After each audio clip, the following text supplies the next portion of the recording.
Greetings and salutations, loyal viewers of this channel. My name is Sean, and today we got to talk about the case of Marcellus Williams, a man who was convicted of a 1998 murder who was recently put to death in the state of Missouri. However, the facts of the case aren't all that interesting because he is 100% guilty, and I will prove that to you throughout the course of this video. What's interesting is that this was yet another innocence fraud case, and a bunch of different various media figures decided to go out of their way to lie about this case, only present arguments from the defense, only present arguments from the Innocence Project, despite the fact that this case is rock solid. So we're going to get into that. We're going to talk about this. But before we do, I want to thank everybody who supports this channel via actualjusticewarrior.com/join. Give me the money. Give me the money. Okay. So I first stumbled across this case actually while watching the Philip DeFranco show, where Philip DeFranco decided that he was going to go out of his way to give you misleading defense talking points, never give you the actual evidence against Marcellus Williams, all while playing up the racial angle because, of course, when a black man murders a white woman, obviously this is indicative of evil white racism. So we're going to go into this clip as presented by Philip DeFranco, and I'm going to give you all the different various pieces of evidence that refute, dispute, and absolutely destroy the arguments put forward by him, and of course share with you the actual evidence that was presented at trial that proves overwhelmingly that Marcellus Williams was in fact guilty of this murder. And then we got to talk about how a man's life is in the hands of the Missouri State Supreme Court right now, because they are currently deciding whether or not a man who many believe is innocent should be executed tomorrow. So this man's name is Marcellus Williams, and he's 55 years old, with him having now spent more than 2 decades in prison after being convicted for murdering a woman by the name of Felicia Gale. Because in 1998, someone broke into her home in the suburbs of St. Louis and stabbed her to death with a knife taken from her kitchen. But Williams, he has always said it was not him. So I just want to point out something that should be obvious to everybody out there in the audience.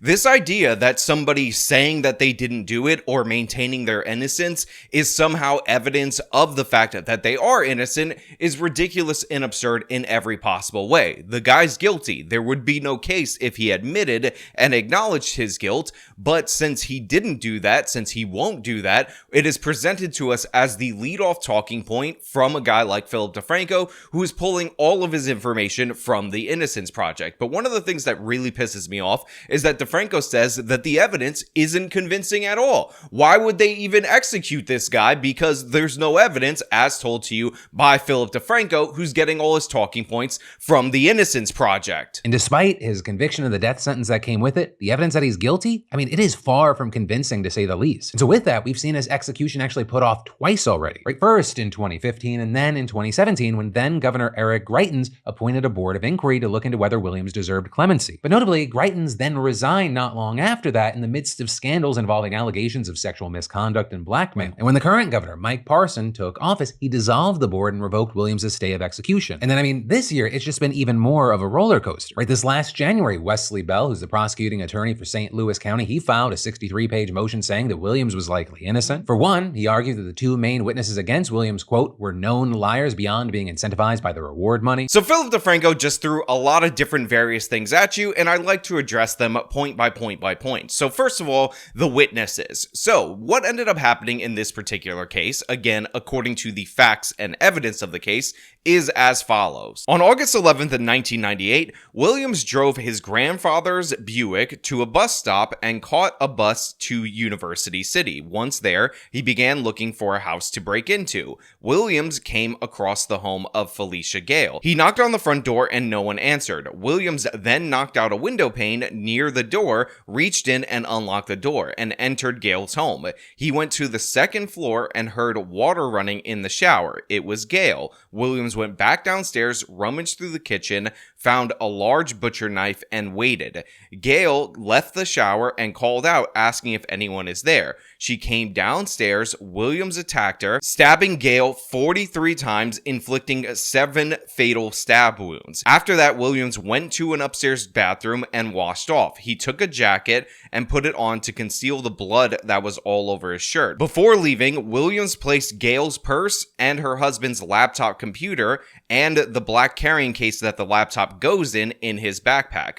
The purse contained, among other things, a St. Louis Post-Dispatch ruler and a calculator. Williams left out the front door and caught the bus back to his Buick. After returning to the car, he picked up his girlfriend, Laura Asaro. Asaro noticed that despite the summer heat, Williams was wearing a jacket. He then removed the jacket, and Asaro noticed that Williams' shirt was bloody and he had scratches on his neck. Williams claims he had been in a fight. Later in the day, Williams put the bloody clothes in his backpack and threw them in the sewer drain, claiming he no longer wanted them. Asaro also saw a laptop computer in the car. A day or two after the murder, Williams sold the laptop to Glenn Roberts. Next day, Asaro went to retrieve some clothes from the car. Williams did not want her to look in the trunk and try to push her away, but before he could, Asaro snatched a purse from the trunk. She looked inside and found Gail's Missouri State identification card and a black coin purse. Asaro demanded that Williams explain why he had her purse, because she suspected that he was having an affair. Williams then confessed that the purse belonged to a woman that he killed. He explained in detail how he went into the kitchen, found a butcher knife, and waited for the woman to get out of the shower. He further explained that when the woman came downstairs, he stabbed her in the arm and then put his hand over her mouth and stabbed her in the neck, twisting the knife as he went. After relaying the details of the murder, Williams grabbed Asaro by the throat and threatened to kill her, her children, and her mother if he told anyone. Now, this is the information that we ultimately ended up getting from Asaro, the murderer's girlfriend, and unsurprisingly, Philip DeFranco never mentions the third witness, the absolutely crucial one, that says that he purchased the laptop from Williams. And by the way, Williams doesn't even deny that he sold the laptop. He claims that the laptop came from his girlfriend, which is absurd, ridiculous, and insane in every possible way. On top of that, the details about the stab wound in the arm and the knife being left in the neck that came from Asaro were not released publicly. So this was information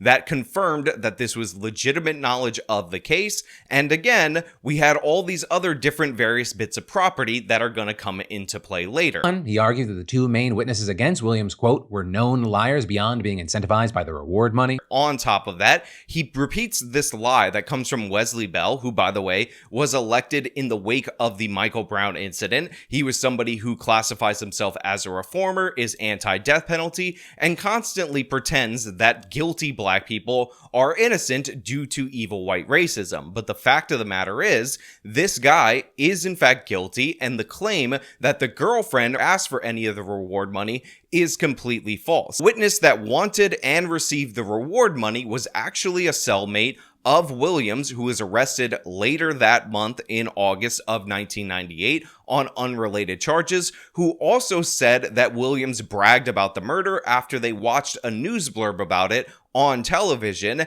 and he also was able to provide crucial details to the police. But of course, because this guy's a criminal, because this guy lacks all morality, he didn't want to testify, he didn't want to come forward unless he received the reward money. So while that is true about the reward money being a motivating factor for one of the witnesses, it is an absolute objective lie that it is a motivating factor for both witnesses. Again, the girlfriend who has this crucial information never asked for any of the reward money from the family. He argued that the two main witnesses against Williams, quote, were known liars beyond being incentivized by the reward money. Now, you could say that the cellmate of Marcellus Williams can't be trusted because he's a criminal just like Marcellus Williams, and he's clearly and obviously motivated by getting the reward money. You can make that argument, and you can even go into conspiracy theory mode and say, you know what, those crucial details that were withheld from the public that he was able to present to the police, you don't buy that either, because the police probably fed him those things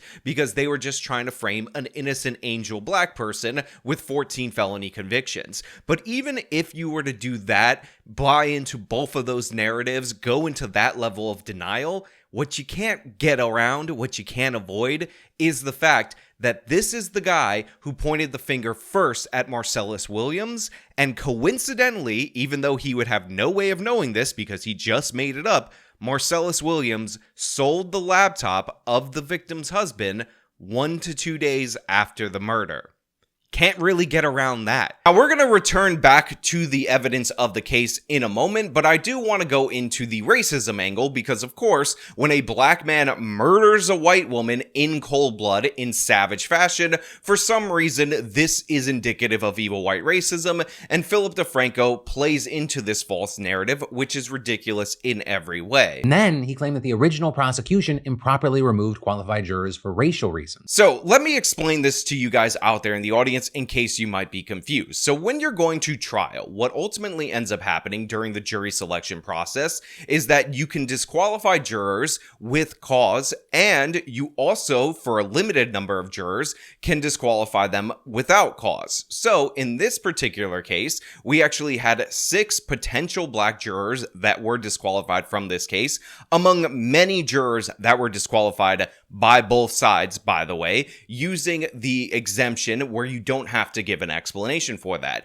Years later, one of the prosecutors on this case said that one of the 6 prospective black jurors that was disqualified, again, in an instance where he didn't have to provide any justification for said disqualification, was disqualified because he thought that that juror looked like he could be related to the defendant. And there, notably, that is something that the original prosecutor has actually commented on, with him saying, no, I didn't remove one of the jurors because he was black, but rather because he and Williams, quote, looked like they were brothers, which to me sounds like in a roundabout way of saying the exact same thing. Well, DeFranco says that's just a complicated way of saying the same thing. The fact of the matter is, it's absolutely not a complicated way of saying the same thing, because that was one specific black juror that happened, according to the estimation of the prosecutor, to look too much like the defendant, and maybe he was worried about the fact that if they looked related, they might actually have some sympathy for the defendant and thus mess up the case. But again, it is totally protected for you to be able to disqualify X amount of jurors without cause when you're going into a trial, and this power extends not only to the prosecution, but to the defense. So for Philip DeFranco to make the claim that the prosecutor, when by the way, he didn't have to give any justification for disqualification, admitted years later that one of the 6 disqualified prospective black jurors looked like the defendant, and that is the reason why he disqualified them, and change that to, oh, that's the same thing as disqualifying him for being black, is absurd in every possible way. Obviously, this is a distortion, but again, DeFranco is reading directly from the Innocence Project, directly from defunct and debunked defense propaganda, and that's what you can expect when they have no case for innocence. But regardless, right, the big argument made by Bell has to do with the hard evidence, or rather, the lack of it. You see, he highlighted the fact that the original crime scene was, quote, rife with physical evidence, including bloody shoe prints, fingerprints, and hairs. But saying despite that, quote, none of this physical evidence tied Mr. Williams to Miss Gale's murder. And to that point, just last month, a new analysis actually showed that Williams's DNA wasn't on the murder weapon. So because the Innocence Project lies and says that there is no physical evidence relating Marcus Williams to this case,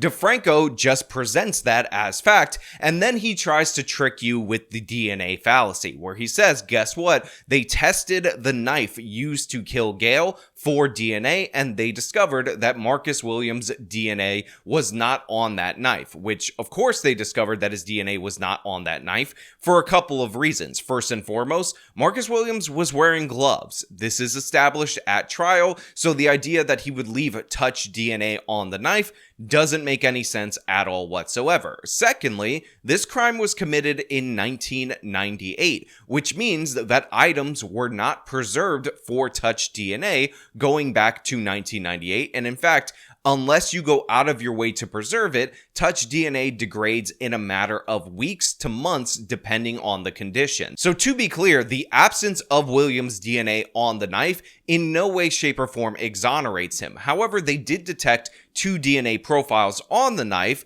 but that also turned out to be completely misleading. And so then with that, prosecutors cut a deal with Williams to avoid execution. Though notably there, he still would have been resentenced to life without parole under the new agreement. But in any case, it all fell apart like that, right? Because what I didn't mention is that while Williams' DNA wasn't on the knife, someone else's was. 2 people's actually, with them finding the DNA of an investigator and a prosecutor who participated in the original trial. And so basically, they determined that the evidence had clearly been mishandled. With that, then apparently meaning that it could no longer be used to exonerate Williams. With in fact, a judge striking down the deal just a couple of weeks ago, with him saying the new analysis, quote, unraveled Mr. Williams' claim of innocence. So remember what I said earlier about how touch DNA was not something that they were looking for back in the day? Well, it turns out the fact that they weren't trying to preserve these for technology that they didn't know to exist also led to the prosecutor and one of the detectives on the case handling the murder weapon. So the two DNA profiles that were supposedly of the real killer, wink wink, were actually of the prosecutor and the detective. And when this was discovered, the plea deal that they offered Marcus Williams, based on the fact that they found these alternate DNA samples, was withdrawn because obviously this was only proof of the fact that the prosecutor and, of course, the detective at some point in time during the trial handled the murder weapon, which we all knew already, so it was their DNA that was on that weapon. So now that I've completely obliterated this DNA talking point, because this is not a DNA case, Williams was not convicted on DNA, and again, the DNA that they were looking for was not something that they were to preserve back in the day before they knew touch DNA actually existed, let's talk about the physical evidence that does tie him to the crime. So like I said, after Williams is arrested in 1998 on unrelated charges, he is incarcerated at the St. Louis City Workhouse. From April to June 1999, Williams shared a room with Cole, and this is when Williams told Cole about Gale's murder. Now, after Cole was released from jail in June of 1999, he went to University City Police and told them about Williams' involvement in Gale's murder, and he reported details that had not previously been reported. In November of 1999, University City Police approached Asaro to speak with her about the murder, and Asaro told the police that Williams admitted to her that he had killed Gale. The next day, the police searched the Buick and found a post-dispatch ruler and calculator belonging to Gale. Police also recovered the laptop computer from Glenn Roberts, and this was the same laptop that was stolen from Gale's residence. So let's give you a quick recap of where we're at. Felicia Gale is a reporter for the St. Louis Post-Dispatch. As a reporter working for a newspaper, she has certain items on her that are designated and labeled as Post-Dispatch items. Somebody, aka Marcellus Williams, breaks into her home, stabs her 43 times, including stabbing her in the neck. These details aren't released to the public, and two individuals are able to provide details to the police that they withheld from the public, like where she was stabbed, a year later when the police are investigating the crime after they get the tip. On top of that, we have a third witness who purchased, again, a day after the murder, the laptop from Marcellus Williams, and they were able to recover that laptop and determine that it was in fact the one stolen from her home that belonged to her husband. On top of that, Gale's purse, which was stolen from the scene and reported stolen at the time as a part of this burglary, contained a great number of items, two of which, being the calculator and the ruler, the items that didn't have all that much value, were found in the trunk of the car. Just as Asaro said, the purse was kept in the trunk of the car when the police searched it a year later. But regardless, right, the big argument made by Bell has to do with the hard evidence, or rather, the lack of it. So when Philip DeFranco says there's no physical evidence tying him to this crime, that is an absolute lie in the tallest order. We have property that was taken from the home that was undeniably in the possession of Marcellus Williams, one of which was a laptop that was sold, that, by the way, Williams acknowledges that he did in fact sell. And of course, we have other miscellaneous items that are found in the trunk. You combine that evidence with 3 witness testimonies and of course, the criminal history of this man, Marcellus Williams, and you realize that this case is pretty rock solid. Now, what do I mean by relevant criminal history? Well, Marcellus Williams has 14 felony convictions that are all crimes related to what he actually ended up doing. So it is a pattern of behavior for this individual. Let's go through them really quickly. So we have 2 felonies for robbery, armed criminal action, 2 felonies for assault, 4 felonies for burglary, stealing, which are 3 felonies, and theft of a motor vehicle and unlawful use of a weapon. Again, all of these are consistent with the attack on Gale. So while DeFranco just reads off the defense propaganda points as promulgated by the Innocence Project, we actually have, never mentioned by him, a relevant criminal history. You have a guy who has committed burglary after burglary, who has used weapons in the commission of those burglaries, who has assaulted people during the commissions of those thefts, and that's not mentioned at all whatsoever. We have the property from Gale that was sold by Marcellus Williams the day after the murder to somebody that was recovered, and additional property that was found in the trunk of the vehicle used by Marcellus Williams. We also have eyewitness testimony, and despite claims by Wesley Bell and the Innocence Project, the money motivation made him lie argument completely falls apart when you acknowledge the reality that he would have had to have made something up about somebody that coincidentally he shared a cell with, that also just happened to, for a totally innocent reason, come into contact with property from the crime scene that was stolen during the murder in a totally unrelated way. There's no explanation for that. He doesn't know the girlfriend,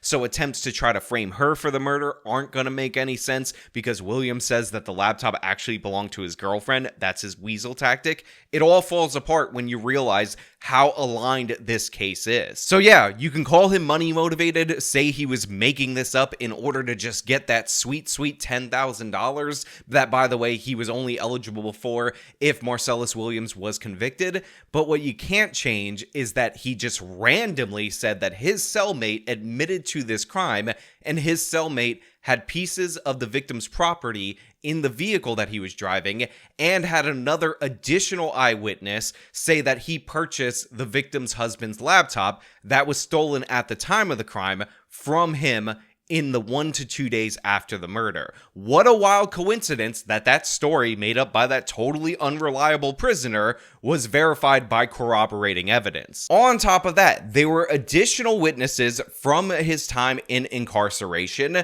that were not used by the prosecution that also said that Williams bragged about this particular homicide. Those were turned over to the defense, and the defense decided to never bring those individuals forward. So they had additional evidence that they did not bring into this particular case because they weren't sure if those additional witnesses might have heard something secondhand, even though they were reporting firsthand knowledge. They only went with the cellmate that had the details that were not released to the public because he had the details that were not released to the public. So the police did a good job in this particular case. Look, this is not a hard case. It's pretty straightforward. It's pretty easy to understand. And the reason why every single court that looked at this case reaffirmed the guilt, the reason why the jury of his peers convicted him, was because Marcellus Williams is 100% guilty. But I do want to point out one additional thing, which is the reason why the Innocence Fraud movement often plays this almost all-white jury or all-white jury card. And by the way, in this particular case, the jury was not all white. They did have a black member of the jury, so the idea that the prosecutor was just tossing every black person was just made up. All that may be why Williams' lawyers have actually stopped emphasizing claims that he's innocent, at least for now. Instead, they're trying to get the case thrown out on the grounds that the original prosecution fucked things up by wrongly removing prospective jurors that were black and by the mishandling of the night. But the reason they do this, to be clear, is in the hopes that a black jury will do the wrong thing and vote somebody they know is guilty to be not guilty due to other grievances that they have against the criminal justice system or they have against white people. And again, I'm not making this up. The Innocence Project is founded by Barry Schneck. He is somebody who was on the dream team for O.J. Simpson's defense counsel, and in that particular case, juror after juror have come forward to say that they know he was guilty, but they wanted revenge for Rodney King, and of course, they didn't like a white woman dating a famous black person, let alone marrying him, so they found O.J. Simpson not guilty for racial revenge. And again, don't take it from me, it's on tape. One of the jurors, I believe it was juror number 6, a male black, stood in the jury box and raised his fist like this.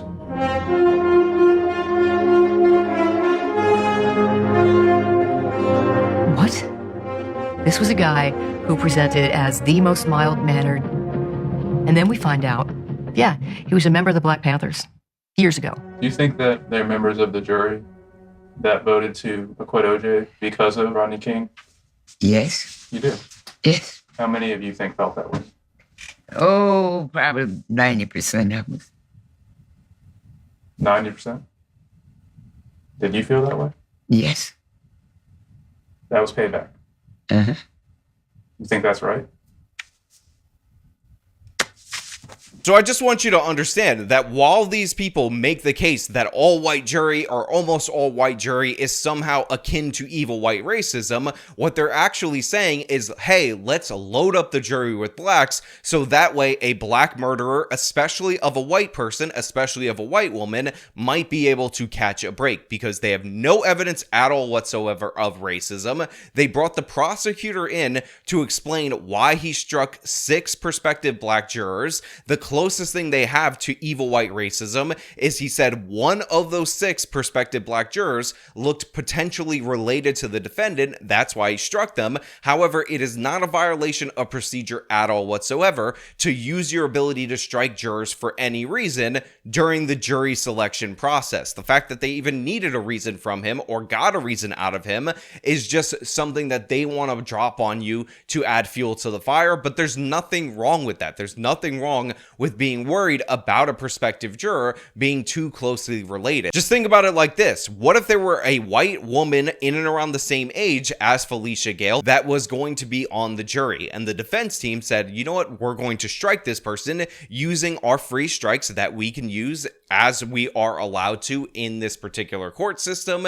And then later on, people said, oh, well, that's unfair because the defense attorney said they struck that person because they were worried they might overconnect with the victim. Nobody would be complaining about that. Everybody would understand that you're trying to get as unbiased a jury as possible. And again, the whole reason you have those strikes without explanation is for particular instances like this, where you just got a feeling about somebody or something, and you want them struck from the jury. On top of that, there's a lot of people who are widely reporting that the family didn't want Marcellus Williams executed, and while it is true that some members of the family have said that they're against the death penalty, no members of the family have been produced to say that Marcellus Williams is innocent because they know the facts of the case. Again, a career burglarer during the course of a burglary kills a woman. He ends up with multiple pieces of her property. Multiple witnesses come forward saying that he admitted to this murder. They actually provide details that were not released to the public. Somebody says that he purchased a laptop that belonged to the murder victim's husband that was stolen from the home from Williams. Williams admits that he sold that laptop to that person, and additional property from her purse is found in the vehicle that was allegedly used. Rock solid case, definitely 100% fair for the conviction. Whether you agree with the death penalty or not is on you, but the idea that there is any doubt is absurd in every possible way, and Philip DeFranco should be ashamed of himself for platforming only the defense talking points, only the debunked defense talking points during the course of his video. Pathetic and shameful. Marcellus Williams is a murderer. Whether you think he should be executed or not should not lead you to lie about his innocence versus guilt. But hey, those are just my thoughts. Let me know your thoughts down in the comments below. If you like this video, show them by leaving a like, subscribe for more content, follow me on the social medias, support me via the support links in the description of this video. This has been me talking about Marcellus Williams being 100% guilty. Till next time.